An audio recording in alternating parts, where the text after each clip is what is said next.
decíamos, vamos a recordar, señor director, otro gráfico en relación a esta dualidad entre lo que se invierte en vivienda nueva y lo que se invierte en relación al mejoramiento habitacional. Mire, allí tiene usted en viviendas nuevas, por ejemplo, el plan federal, estamos hablando del periodo 2008-2011, y tiene en cuenta la emergencia habitacional, mire lo que es, y la urbanización de asentamientos.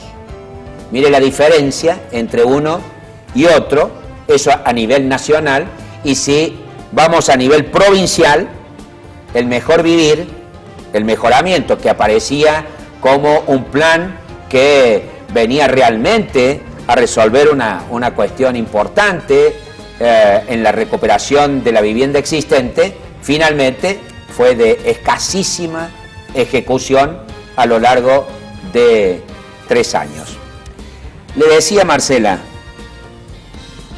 las organizaciones, lo que usted dice, ¿cuánta experticia hay en el territorio en relación a la pelea por la casa, por el hogar, por la vivienda digna? Fuimos a consultar a Francisco Mucio, que es uno de los jóvenes que en Córdoba acompaña en estos procesos, colabora en la cooperativa Las Juanas, allí en Argüello Norte, donde Las Juanas comenzaron en aquella crisis terrible del 2000 con ollas populares. Terminaron haciendo guarderías, haciendo jardines, haciendo talleres. Y ahora, las Juanas, que eran las mujeres jóvenes cuyos maridos se habían quedado sin trabajo, crecieron, tienen hijos. Esos hijos y esas hijas tienen familia y buscan vivienda. Escúchelo a Mucio en relación a lo que sucede sobre eso. Dardo social.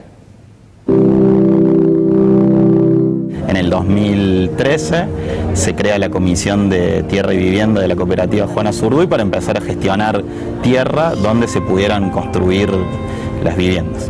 Esas gestiones no vienen siendo sencillas. En Córdoba el problema habitacional es muy importante, entonces salir a gestionar tierra sin tener la posibilidad de comprarla con dinero en efectivo no es algo sencillo. Entonces desde aquel año 2013 es que estamos analizando las diferentes alternativas que existen para que un grupo de aproximadamente 40 socios y socias de la cooperativa Juana Zurduy puedan acceder a un pedazo de tierra donde construir sus viviendas. Y la dificultad en general es la distribución completamente desigual que existe en lo que es la tierra y la vivienda. Hoy la tierra, no, y desde hace muchísimo tiempo la tierra y la vivienda en Córdoba y en el país es una mercancía, es un negocio, entonces las familias que no pueden acceder a ese derecho desde lo mercantil, desde ir y comprarla, se les dificulta porque tienen que ingresar en todo un proceso organizativo, autogestivo, en donde hay que tocar un montón de puertas. Esas puertas que pueden llegar a abrirse en un montón de situaciones, pero las respuestas en concreto, la verdad que cuesta que lleguen y tardan mucho en llegar y no se condice con la urgencia que tienen esas familias. Estamos hablando de familias que se han criado en el IPB, por ejemplo, y que ya los hijos tienen hijos y necesitan poder irse a una vivienda propia, y la verdad que cuesta mucho. Entonces la tierra que hay disponible es muy poca, se la disputan un montón de sectores y lamentablemente casi siempre terminan ganando los poderosos, que tienen la posibilidad de comprar esa tierra, generar un proyecto para muy pocos, y todos los que van quedando por fuera de ese círculo comercial, especulativo alrededor de la tierra y la vivienda, tienen que ingresar en estos procesos que son tediosos, que son largos y que son muy desgastantes. Y la verdad que hay que ser muy creativos y hay que hacer demasiados malabares. Es demasiado injusto ya la cantidad de malabares que hay que hacer para que las familias eternamente postergadas puedan acceder a la tierra y a la vivienda. ¿No había bancos de tierra? ¿No había registros que la propia municipalidad promovió en el Consejo Deliberante? ¿Por qué la gente tiene que salir a intrusar? ¿No está registrado eso? No, mira, vos sabés que está la ordenanza esa que se aprobó en la último mes de la gestión de Giacomino y nunca se reglamentó. Y la verdad que en eso Argentina y creo que Latinoamérica tiene una larga trayectoria de movimientos de la lucha por la tierra, tanto rural como urbana, ¿no? Pensemos en el colectivo de organizaciones sociales, la coordinadora de Villa Capital Federal, o sea, etcétera. En general, por lo menos Córdoba, no tiene, es decir, hay que hacer una serie de espionajes y con profesionales o activistas o militantes que, digamos, asesoren organizaciones sociales. Sobre todo el estudio de techo muestra que el 24% de los asentamientos han tenido un asesoramiento de alguna organización social. Se requiere porque esos datos, esa información, digamos, no puede acceder cualquier ciudadano común. Si vos vas a catastro o al registro de la propiedad, no podés, vos, yo, por ejemplo, que si no tuviéramos determinados títulos, no ingresamos a ese tipo de información. Por suerte yo tengo un amigo que se llama Rebol, que te puede dar. Que me puede dar esa información. Hay sí ciudades como Rosario, Mendoza, etcétera, que sí la tienen, ¿no? Y yo creo que lo básico para poder tener, habría que tener registro de eso, pero también tener una agenda de vivienda en alquiler, de inmuebles ociosos, como hemos hecho en Altagracia, que es captar tierra ociosa. Es decir, yo creo que en eso forma parte de tener diagnósticos, tener un control sobre los bienes, es decir, qué está pasando con el parque habitacional, tanto sea de terreno, de viviendas, de edificios, del parque estatal, del parque de vivienda social que se ha construido. Tener control sobre eso sería básico para estructurar una política habitacional que introduzca algo de equidad, ¿no? Usted quizás se va a acordar, hace unos 20 días en un seminario de Hábitat en la Universidad Nacional de Córdoba le fuimos a preguntar precisamente a usted qué sucedía con las familias que eran erradicadas, que iban hacia barrios, ciudades, que se perdía ese lazo familiar, laboral, más allá de que fuera informal o no el trabajo de las familias. ¿Quiere escucharse a sí misma? Esto nos decía. Cuando vos estás alquilando tenés un problema de acceso a la tierra.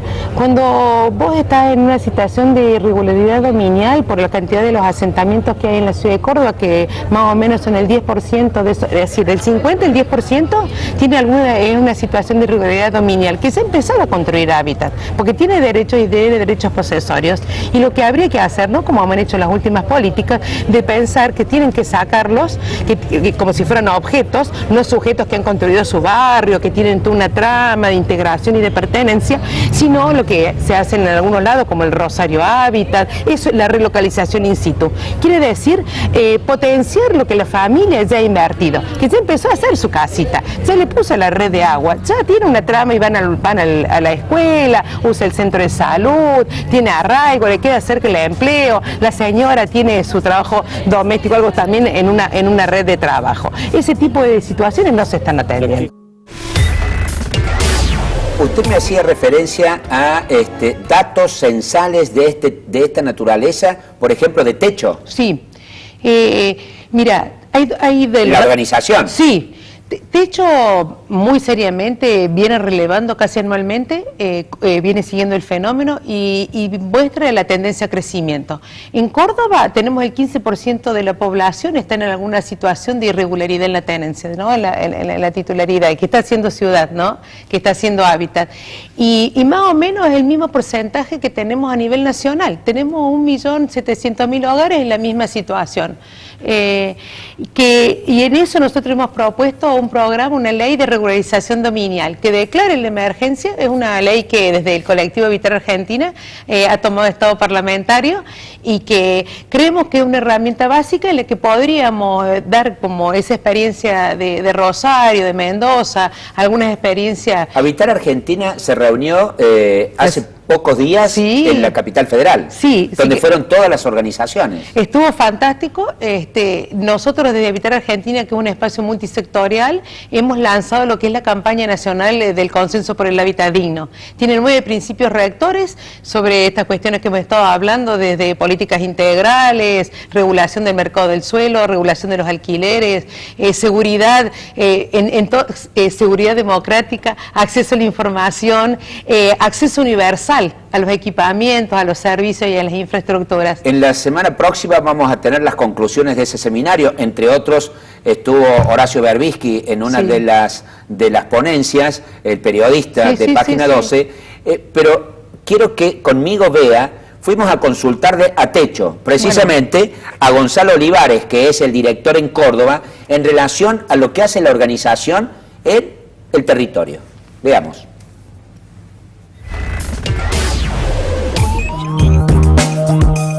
Nosotros trabajamos con las comunidades en pos del desarrollo de las mismas. Nosotros básicamente lo que hacemos es, mediante reuniones periódicas y diagnósticos en conjunto con cada uno de los asentamientos con los que trabajamos, descubrimos y detectamos, también en conjunto con los vecinos, cuáles son los problemas más urgentes. Claramente el hábitat, en este caso nosotros tenemos un enfoque global, no solamente la vivienda, sino en la cuestión del hábitat completo, que para nosotros tiene que ver también con el acceso a los servicios, el acceso a la ciudad, si hay un qué acceso tenés al transporte público, a la salud de primera calidad y en definitiva como todo lo que compone el hábitat y todo lo que compone formar parte de la ciudad como cualquier otro ciudadano que vive en un barrio formal.